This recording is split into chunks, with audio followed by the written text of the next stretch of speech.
forma aleatoria, no es algo, un capricho ni siquiera del movimiento homosexual, fue fundamentalmente la demanda de sectores que por autopercibirse discriminados y por ser objetivamente discriminados, pusieron eso en tabla, se lo impusieron como agenda del presidente Lagos y finalmente entre el año 2002 y el 2005 no logramos que esto fuese una reforma constitucional.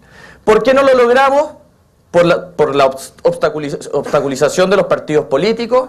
No lo logramos porque sinceramente creo que hay sectores de la clase política chilena que creen en la discriminación como algo natural a la sociedad, y estoy seguro que hay algunos que siguen pensándolo, por de pronto gran parte de la UDI que votó en contra de este proyecto, pero este proyecto evolucionó hacia un proyecto de ley que el año 2005 ingresó a tramitación y es el proyecto de ley que establecía medidas contra la discriminación, que es el que efectivamente hoy día tenemos aprobado. Miren lo que pasó. Entre marzo del año 2005 y octubre del año 2005, el proyecto fue aprobado en la Cámara de Diputados. Bien, teníamos todas las esperanzas de que una ley antidiscriminación por fin iba a operar en Chile y ya vamos a decir las razones de esa ley. Pero entre octubre del año 2005 y mediados del año 2011, la ley no fue tramitada. Así tal cual. Pese a que, por ejemplo, en toda su tramitación, la ley tuvo 21 urgencias simples y 5 sumas urgencias. Esas urgencias simples y sumas quedaron en el cajón o en el baúl de los recuerdos porque fueron letra muerta. O sea, no hubo voluntad política de los autodenominados, siquiera progresistas de la época, Lagos y Bachelet, por transformar de esta ley una ley que fuese inmediata, urgente, porque efectivamente el crecimiento moral, el crecimiento de la sociedad hacia la diversidad, hacia lo distinto, no era considerado como un factor de crecimiento. Desde ahí entonces que nosotros, y ahora hablo como el Móvil como organización social, con otras organizaciones, estuvimos bregando sistemáticamente, insistiéndole a la clase política, imponiéndole, ya les voy a decir cómo imponiéndole, durante 7 años que esta ley debía ser aprobada. Cuando digo imponiendo estoy pensando en cosas como la siguiente. Rolando Jiménez, presidente de mi organización, le pega un llamado por teléfono a mediados del año pasado a Soledad Alvear, presidenta de la Comisión de Constitución, Legislación y Justicia del Senado, y le dice: Soledad, o tú pones en tabla la ley antidiscriminación, después de haber pasado todos esos años, o nosotros vamos como Móvil y nos encadenamos y nos tomamos la sede de la democracia cristiana. O sea, una acción de fuerza, una imposición de una organización social frente a la desidia de la clase política que, en mi concepto, le debe 7 años de discriminación a este país. O sea, durante esos 7 años, los pueblos originarios fueron discriminados, los discapacitados, los homosexuales, las personas en condición socioeconómica más precaria, etc. Se la deben. Y esa es una deuda histórica que tiene el Parlamento y el Poder Ejecutivo con el extensísimo grupo de los discriminados de Chile. Porque seamos francos, ¿quién en este país no es discriminado? Todos tenemos una faceta de discriminación. Yo la tengo por ser homosexual, otros la tendrán por tener alguna discapacidad, otros la tendrán por tener obesidad mórbida, otros las tendrán o tendrán más de una categoría de discriminación, ¿no es cierto? Se puede pertenecer a un pueblo originario y además ser homosexual. O sea, vamos acumulando factores de discriminación que nosotros necesitábamos remediar. De hecho, esto no, insisto, no es un capricho nuestro. Nosotros, ahora les voy a hablar como organización social, como el Móvil, durante los últimos 12 años hemos publicado informes anuales de derechos humanos de la diversidad sexual.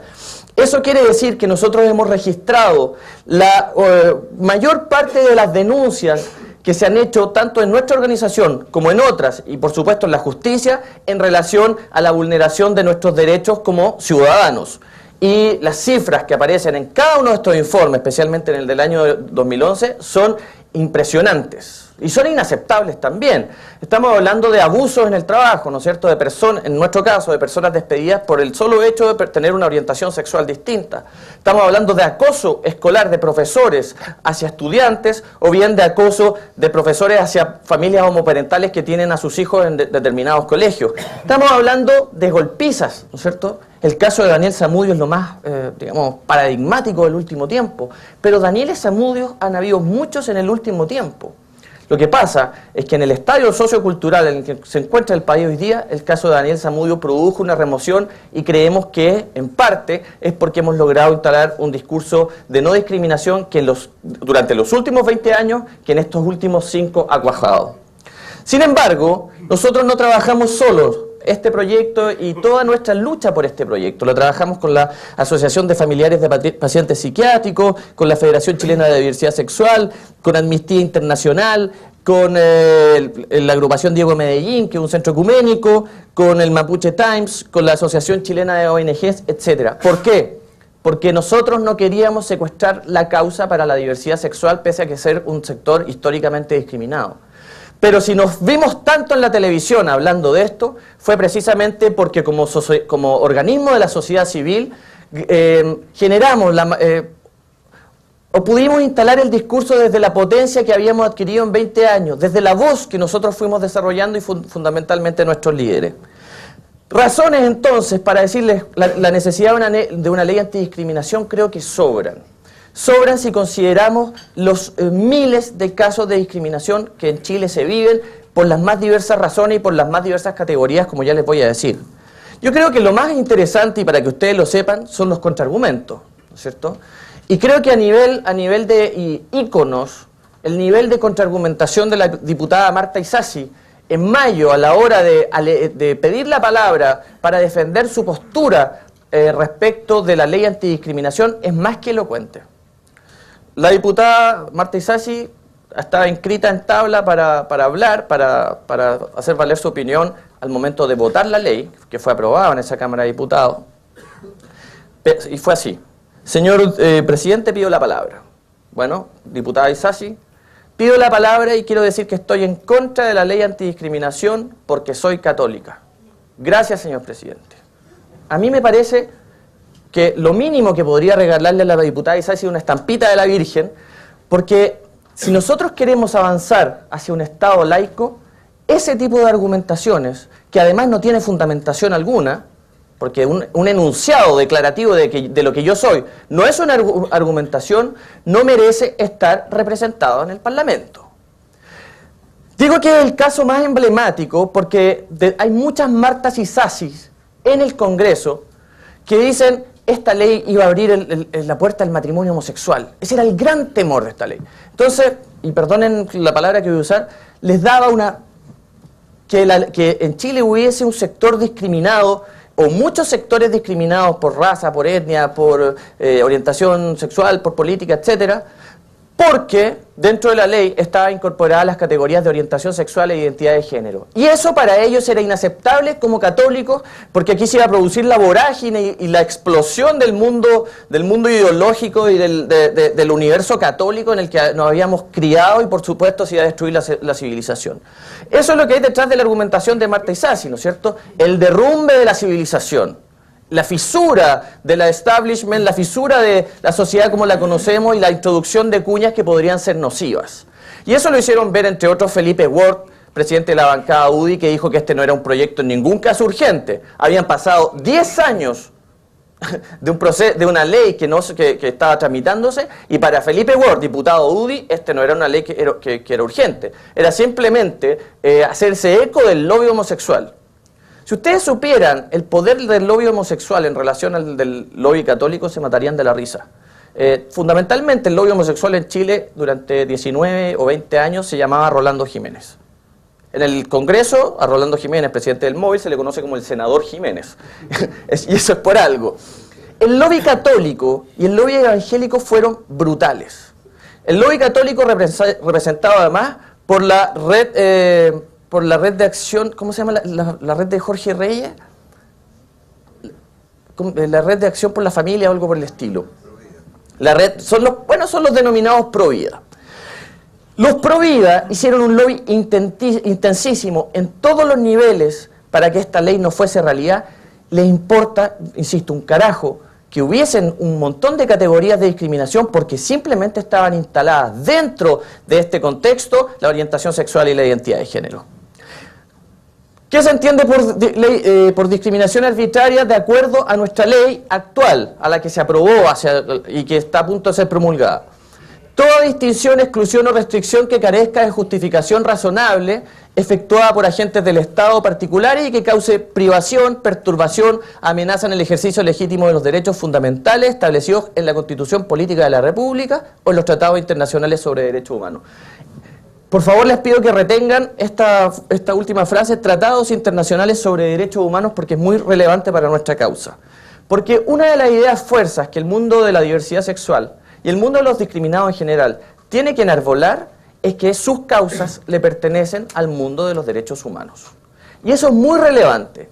Es muy relevante porque en Chile el tema de los derechos humanos, cuando se lo piensa a nivel sociológico, se le circunscribe el tema de las violaciones durante la dictadura, que fueron gravísimas y que son nuestra gran cicatriz. Pero aquí también tenemos cicatrices vigentes y tenemos cicatrices pendientes. Y esta cicatriz es la deuda en derechos humanos y en derechos civiles históricos en relación a los cuyas omisiones nos afectan a las minorías de cualquier tipo.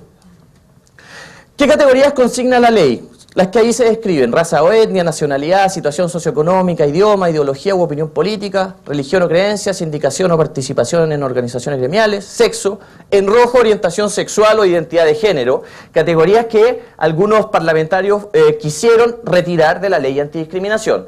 O sea, se querían dar el derecho a discriminar a aquellos que tenían una orientación sexual distinta y a quienes el diputado Stay y otros llamaron maricones.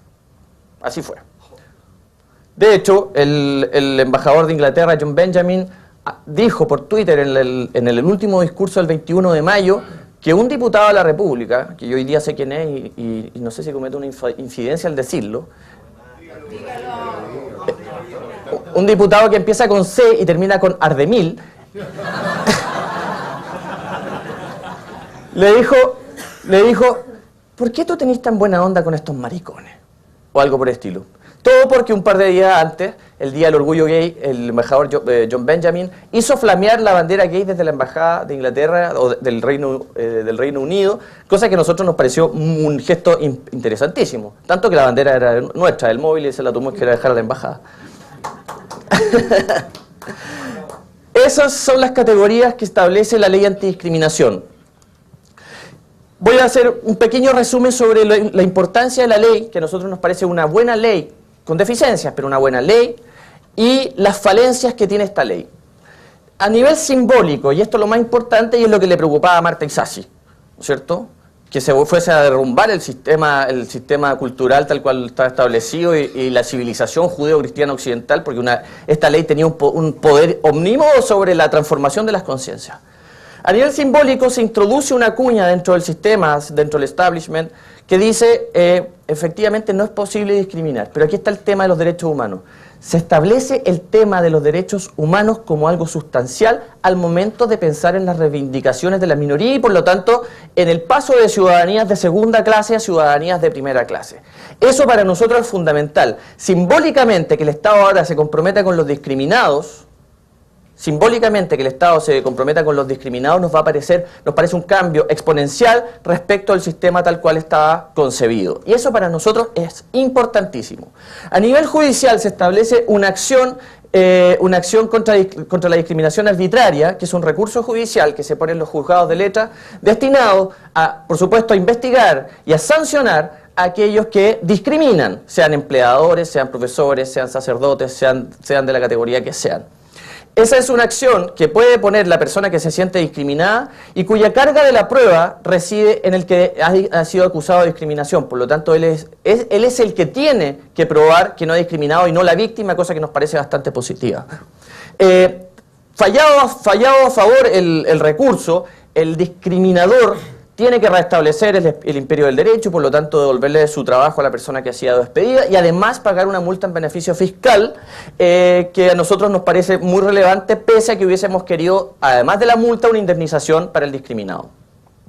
Y a nivel público, y esta fue nuestra gran pelea, y si debo hacer un acto de nobleza, fue la gran ayuda que obtuvimos del gobierno de Piñera, fundamentalmente a través de su vocero Andrés Chadwick.